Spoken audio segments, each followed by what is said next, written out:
Hello, Mr. Lunduke.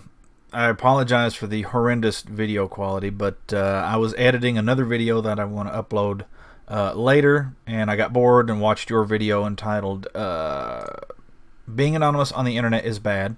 I commented on it. I'm Garowin on LBRY, and I thought I would take a few minutes to actually talk to you face to face about the issue that you talked about. I'm Marcus Adams, and I believe in a right to privacy on the internet, but privacy is not necessarily the same as anonymity. And I think a lot of people conflate the two because I can tell you who I am, I can show you my face, without giving you the password to my email inbox or the encryption keys to my backup drive that's offsite, and things of that nature.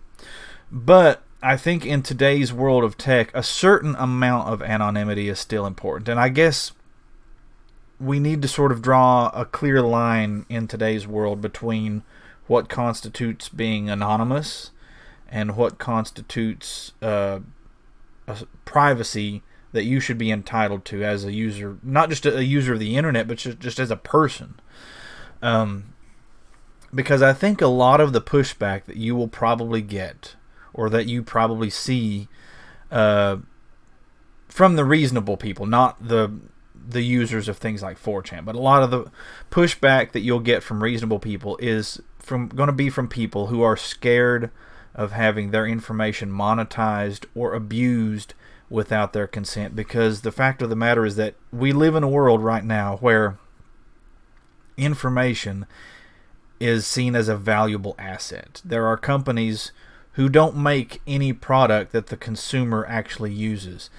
They exist purely to collect and catalog information about people and then sell that information to other companies for marketing purposes. And you know that. I don't have to explain that sort of thing to you. But I think that is the reason a lot of people really think that they want anonymity. Now, there are going to be a lot of people who also want to use it so that they can be hateful, cruel people and do hateful things or say hateful things without the fear of being held accountable for their actions. But take me, for example. I have a Proton Mail account, but my Proton Mail account is my name, the same as my Gmail address. But I don't use that address to sign up for services online. I have aliases tied to that same account that I use because I want the ability at a moment's notice to disable one of those aliases if it becomes compromised or sold and it starts becoming a source of spam email. I want the ability to just turn off that alias without losing my entire account. So I'll tell you, I'll give you a little anecdote here. We bought this house. It's a mobile home. It's a double wide. It's on land that we own, but we bought it brand new. And we established a new mailing address. I think I've got a video series on YouTube. I may move that over to LBRY. But anyway, we established a new mailing address that never existed before. There was never before that house number on this road in this town. So there was no chance of anybody's, like a previous tenant's, mail showing up by mistake. And about 6 months after setting it up, we start getting mailers and ads and junk mail for things that I never signed up for and I never asked for. And all I can think of is that we do a lot of online shopping through Amazon and Walmart. And obviously, if you're going to shop online, people need your address to ship the things to your house. And all I can figure is that somebody we've had some kind of relationship with in that 6 month time frame sold our mailing address because it never existed before.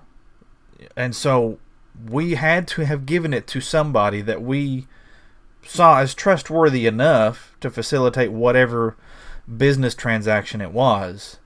And then they then took that data and sold it. And so I think a lot of the drive for anonymity comes from the same place as a desire for privacy on the internet. You know, like my offsite backup drive is encrypted. So if it was to be stolen somehow or another,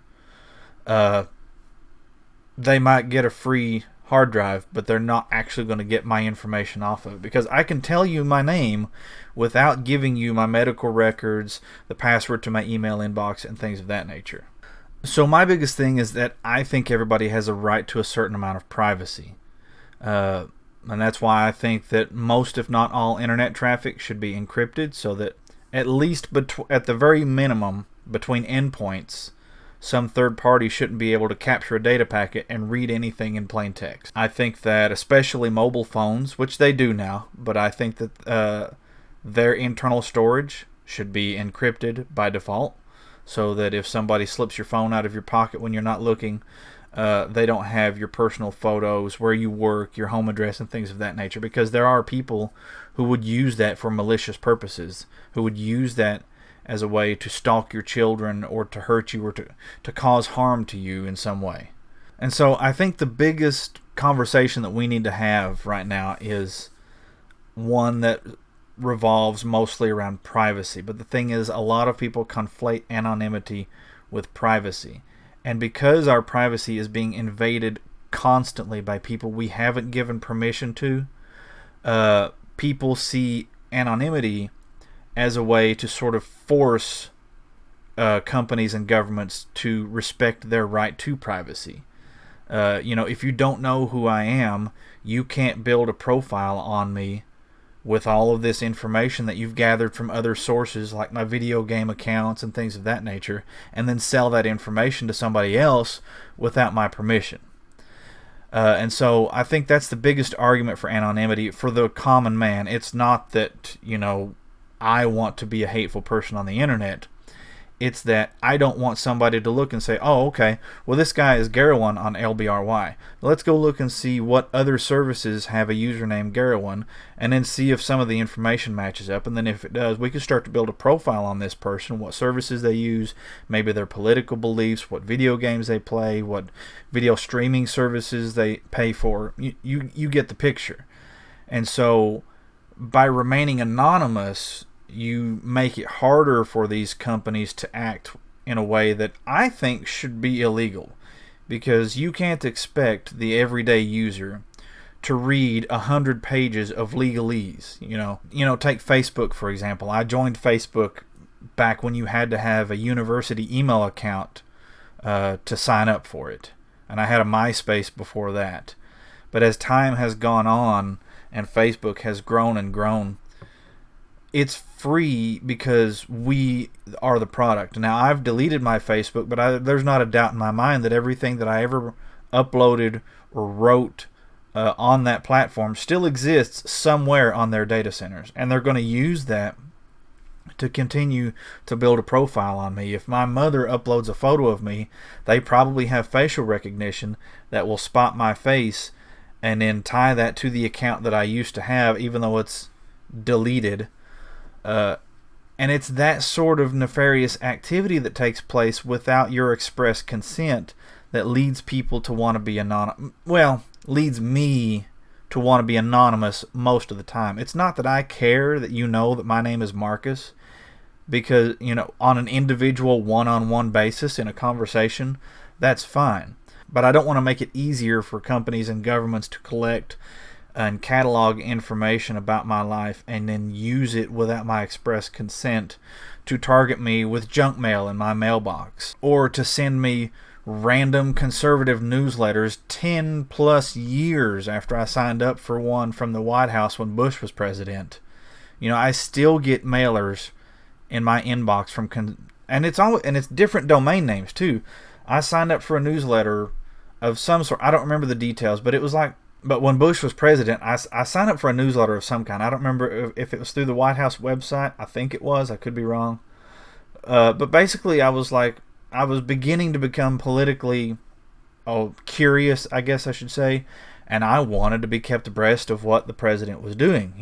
What kind of things is he saying? Where is he going? 10 plus years after that man is no longer in office, and now I'm all of a sudden getting mailers from a variety of right-wing PACs and political groups saying things like, "Oh, well, we know you're a strong supporter of President Trump, and and everything in the world, and you unsubscribe for one, and then another one comes a week later from a slightly differently named website that's the same thing. And I never gave my consent for my email address to move from the website that I signed up for to all these other things that are sending me messages. And so, like I said, I think the biggest conversation we need to have right now is going to revolve around stopping the trade of personal information as a product, and then drawing a line between what constitutes a level of privacy that you have an inalienable right to, and a reasonable, and what level of anonymity is necessary to accommodate that.